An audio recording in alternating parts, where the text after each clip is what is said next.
The story of a dedicated dentist who has brought technology and relief to remote villages in Afghanistan on this episode of Travel Television. A volunteer who celebrates American Purple Heart veterans on this episode. National Conference on Volunteering in New York City on this episode of Travel Television. Safe travels with peanut allergies. All this and more. Now on to our first stop.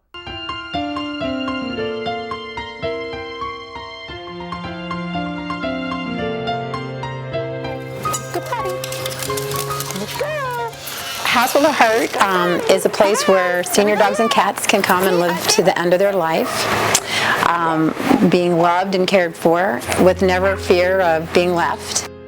I decided that I wanted to do a rescue where the dogs could come and stay until they passed away with no fear.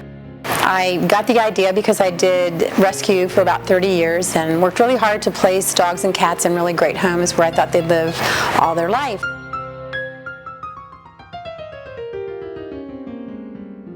Yeah, a lot of the dogs here at House with a Heart are homeless as a result of a couple different reasons.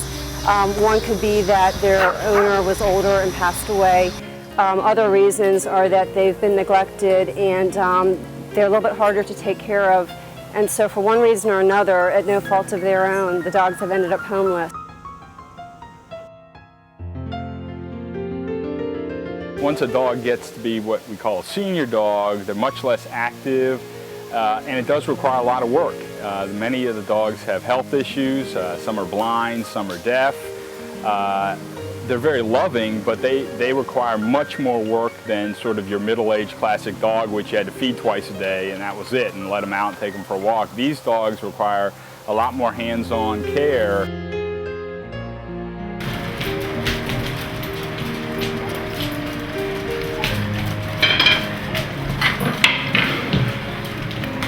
The lady who's his foster mom, Becky, decided that she wanted to give it a try. So, you know, the kind of miracles of the internet, she went on the internet and she found other people who had dogs with the same condition, and she tried the different methods that they suggested, and one of the things was this chair. And I think she got this chair from somebody whose dog that has this condition had passed away already. He's sitting up. Will help, gravity will help to make the food go down into his stomach. So we just take a long time to feed him, having him lick it and take a little bit off the spatula. The story that I understand is he was adopted out twice, and the folks brought him back because he threw up all the time. So the lab rescue had him examined, and the vet clinic found out that he had this condition, and they suggested that he be euthanized because most dogs with this condition die quite young.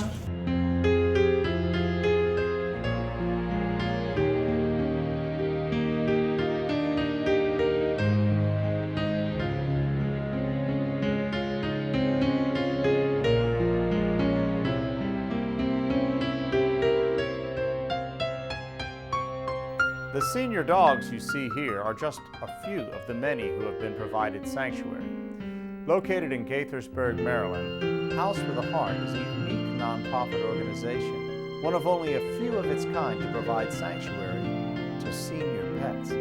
Its vice president, Harriet Sackler, says this about House with a Heart. It is an incredible place. It does wonderful work, and I'm very, very proud to be part of it.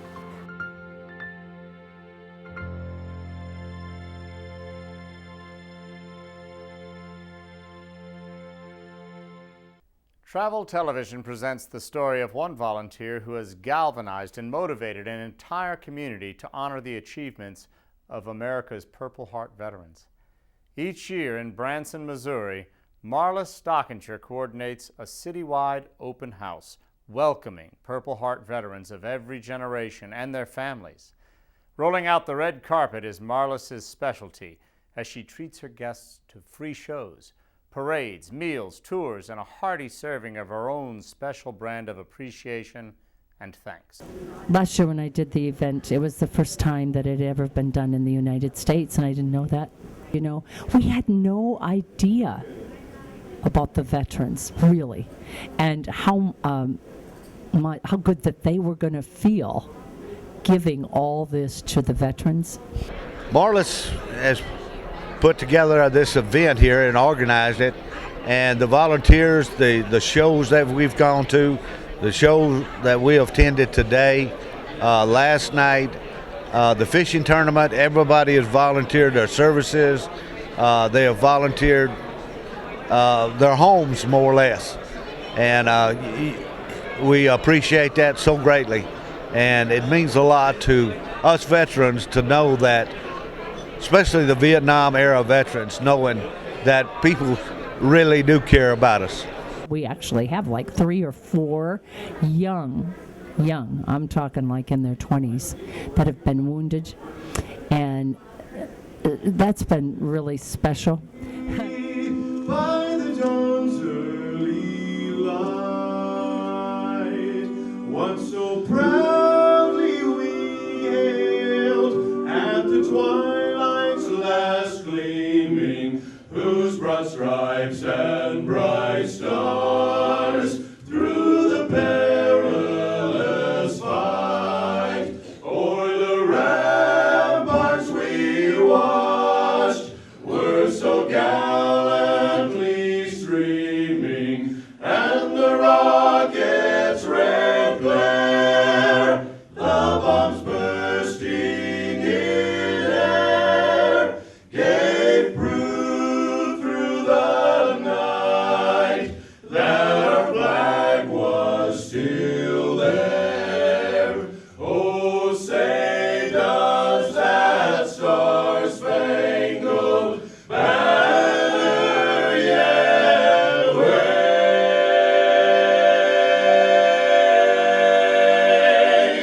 o'er the land of the free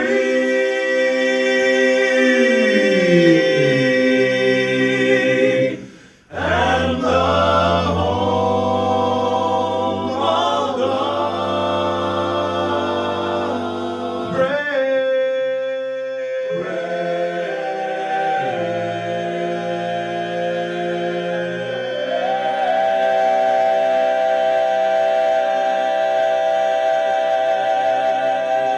Doing all this, because any of you that are out there that have volunteered, you it's your passion, and so you're going to do it because it's something that you love to do. It's in you, and you want to do it good, and you want to do it right. We just really want to here in Branson to do good for them and do it as volunteers. Every one of them that are here volunteered. All of the people that did the shows, the theaters, all the people that work behind the scenes, they're all just givers. They're just givers, the volunteers. Well, we love them. And the veterans love them. Man, I'm telling you, appreciation. You can never get enough hugs from them because they're constantly loving you. A simple yellow ribbon's what I need to set me free. I wrote and told her please. Oh, tie a yellow ribbon round the oak tree. It's been 3 long years. Do you still want me? Branson's a very special place. The soil is very fertile for veterans. In '93, I did my first free veteran show for 600. Last year, we did our free veteran shows in Branson, all of our theaters, for 176,000 veterans. It's become now the largest gathering of veterans in America. And so we are very proud of a little city of 7,000 people that welcomes 7 million people a year in tourism to give back to our veterans who serve for our country and put their life on the line for us. I'm honored. I'm honored to be in their presence. I'm honored to know them. I'm honored to have had the opportunity to learn from them and to grow as a person. And comes from volunteering. You know, one of the things that you learn the most from, you've got to give back.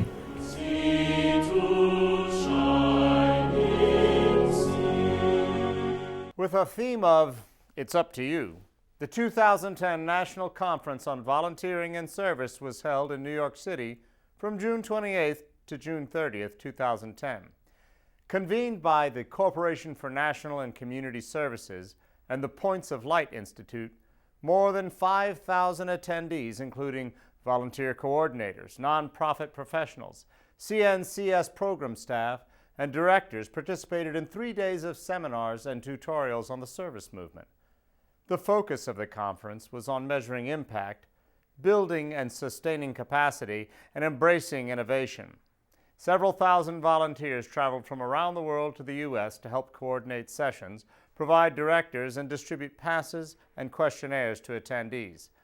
Travel Television was in the audience and spoke with some of these outstanding volunteers. This is the 2010 National Conference for volunteers, and basically it's a 2 to 3 day event having various workshops on volunteerism around the country, and just showing workshops just to better the community at large. I believe it's 2,000 to 3,000 volunteers. I signed up a couple weeks ago to volunteer at this conference because my good friend's mom works at Disney in the community service department, and she's actually heading a session tomorrow, and she knows I'm really into service and giving back and just trying to do my part in my community, and I'm from New York City, so I figured that this would be a really great way to do that.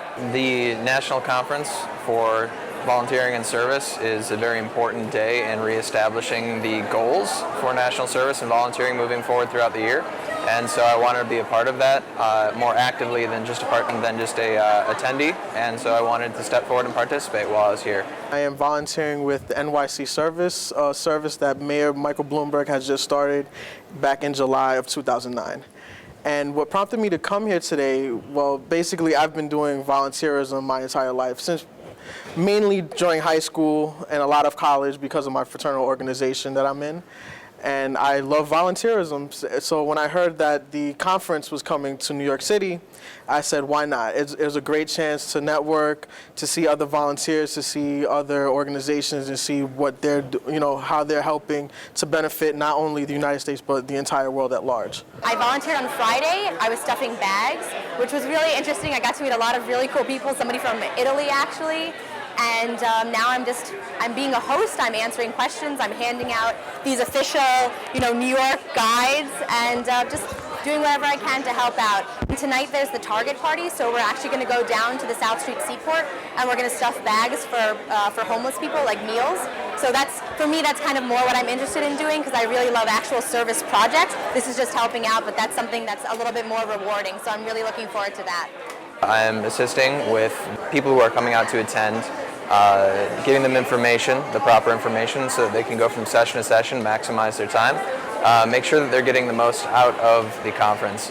And then as well, we're going to be going through and doing some evaluations of the conference sessions and making sure that the amount of information that is being given to people who have traveled from across the nation for this conference is adequately presented, they're getting the most out of it, and allow the conference to really be maximized and the benefit to be maximized across the nation after we're done here. Service World is a coalition of NGOs, colleges, universities, and multinational corporations working together to develop an innovative agenda for expanding international service. In 2011, which is the 50th anniversary of the founding of the Peace Corps and the 10th anniversary of the UN International Year of Volunteers, the movement is seeking 100,000 signatures to a petition supporting international service. One of the co-chairs of Service World is John Bridgeland, who is the vice chairman of Malaria No More, previously served under President Bush as the director of White House Domestic Policy Council, and was the first director of USA Freedom Corps, leading community service after 9/11. Travel Television spoke to Bridge. So when President Kennedy created the Peace Corps in 1961, he said that it would be truly serious when 100,000 Americans were serving abroad every year, meeting challenges in education and agriculture and the environment and health and more. And so a broad-based coalition of Americans have taken that goal seriously and are working to create 100,000 opportunities for Americans to serve abroad every year, which would be 1 million over a decade. Imagine the impact this could have on the world, on the face of America, and in creating a better and more informed foreign policy for years to come. This effort is called Service World, and it is a broad-based coalition pointing toward the passage of the Sargent Shriver International Service Act, aptly named after that charismatic first director of the Peace Corps.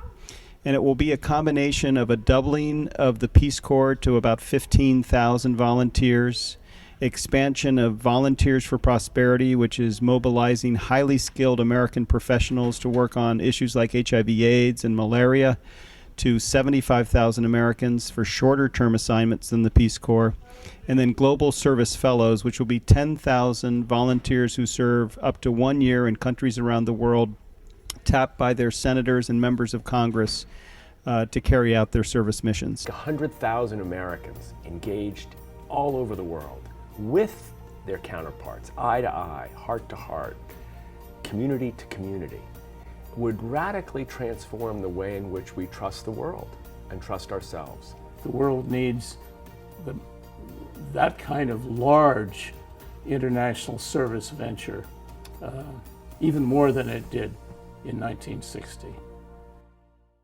You know, we're approaching the 50th anniversary of the U.S. Peace Corps, and for 50 years Americans have gone to volunteer abroad. We think this is a historic moment to advance this important legacy and tradition of the United States. Service World is an effort by many organizations to take a quantum leap forward in international service.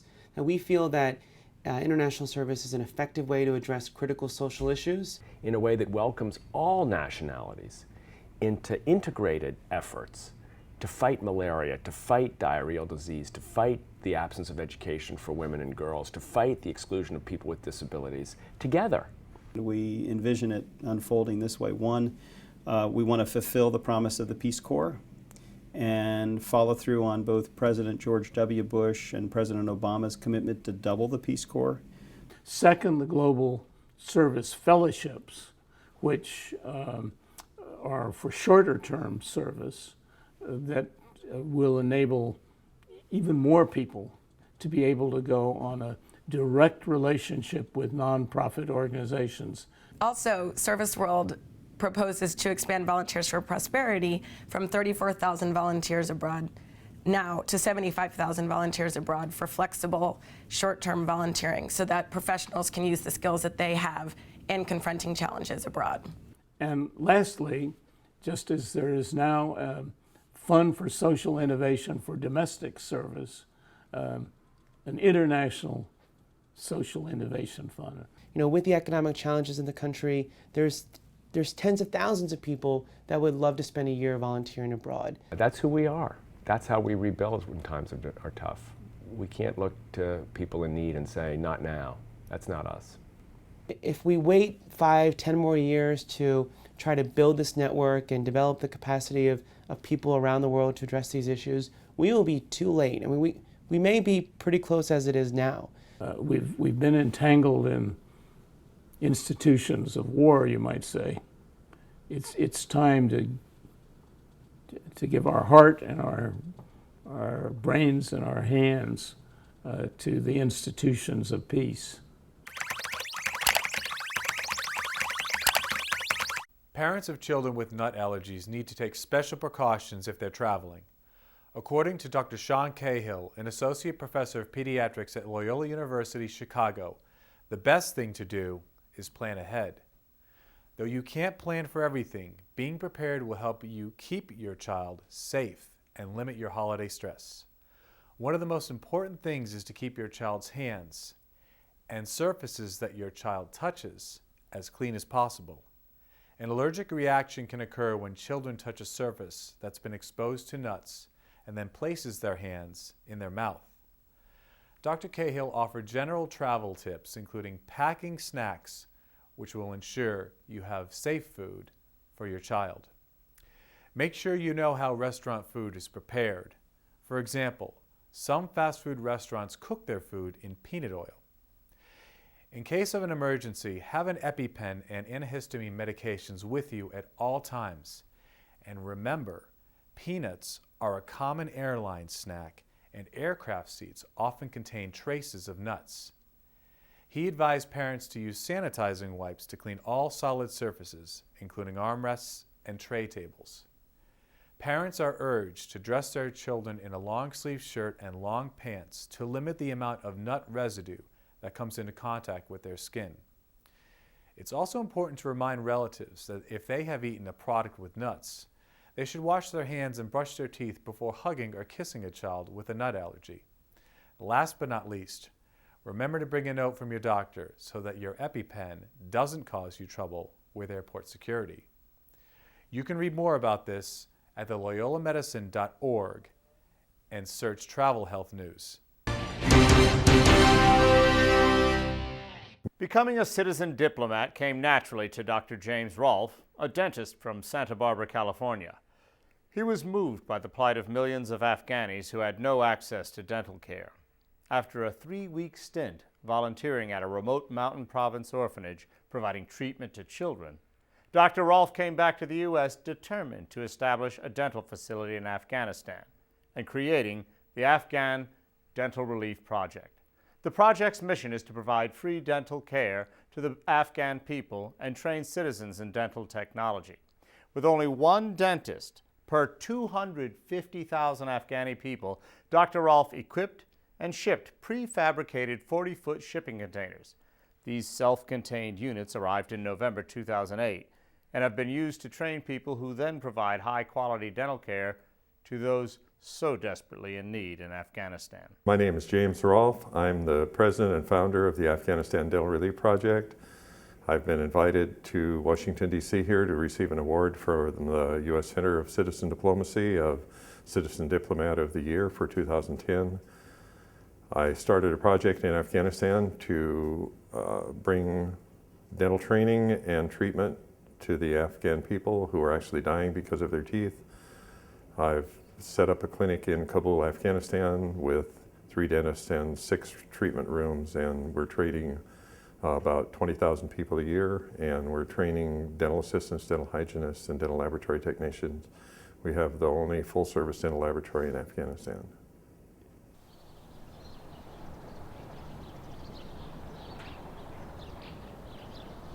We have a school that we're starting where we're going to be training the disadvantaged people in dental hygiene, dental laboratory technology, and dental assisting. Dental assistants will be trained for 4 months, and then they'll have the opportunity to work as dental assistants, of course, or to become either dental hygienists or dental laboratory technicians in an additional course that they would take that would be 4 more months. We also have enough equipment in Afghanistan at this time to set up 15 clinics in rural areas. And part of our program is for graduates of our training school would need to go to a rural clinic and volunteer for a month before they would get their certificate. And some of those people would actually stay at that facility, and we would be able to actually start serving those people through our clinic. مقایسه با دیگر مملکت‌ها بسیار مشکل است دیگه. افغانستان از نگاه سطح عمومی زندانش همیشه خراب هستند. به خاطر که حفظ و مراقبت درست کردن نمیتونند. دیگه ممالک پیشرفته است. همه چیز مساعد است. کلینیک‌ها در مکاتب است. در هر مکاتب از خود کلینیک داره. و دیگه در هر ساحه، در هر منطقهش، در هر قریش کلینیک است. اما در افغانستان خود در بسیاری از ولایات است که هیچ شفاخانه کلینیک هیچ وجود ندارن. اکثریت مردم که از پکتیا، قندار اینجا جای هستن که هیچ دکتر وجود نداره. If we were to continue, we could bring modern dentistry to all the cities of Afghanistan. It just depends on how much support we could get to do that. I think Dr. Rolfe is doing the great thing, and the dentists in USA and in Europe should learn more about his project and come here to help him. Our project is entirely run by Afghan people in Afghanistan, and I go there and I bring certain aspects of the technology and the infrastructure and implement it so that we can raise it to the next level. But we have 16 people that are working and teaching, conducting the clinic and operating the guest facility, and we have people from around the world going all the time who volunteer as teachers or clinicians, and it's pretty self-sustaining, except economically. You know, I have to come up with the money to keep everything moving, but it keeps moving forward. So it's an Afghan project. We're the richest nation in the world, And we access dental care, and we do all this cosmetic work because we want our teeth to be really bright, and people can access any kind of dental care here, and yet people are actually dying there because of their teeth, you know. I think as individuals, we always have a choice with what we can do. And we make a decision and we think about thoughts, and those thoughts become the path that we walk on tomorrow. And people can look at what I've done, and it's a pretty good thing that I've done, and I'm proud of it. But what it's done is, in a small way, it's actually changed the world, and it's changed a lot of people's reality. And I think people need to know that if they just apply themselves in a positive way, they can actually change their own lives and the lives of others. Everything that we do affects other people, and everything they do affects us. And we live too close now to think of ourselves as isolated nations or individuals. We're really a world community, and we need to work together toward the common good so that we can all survive and be happy and have a good life.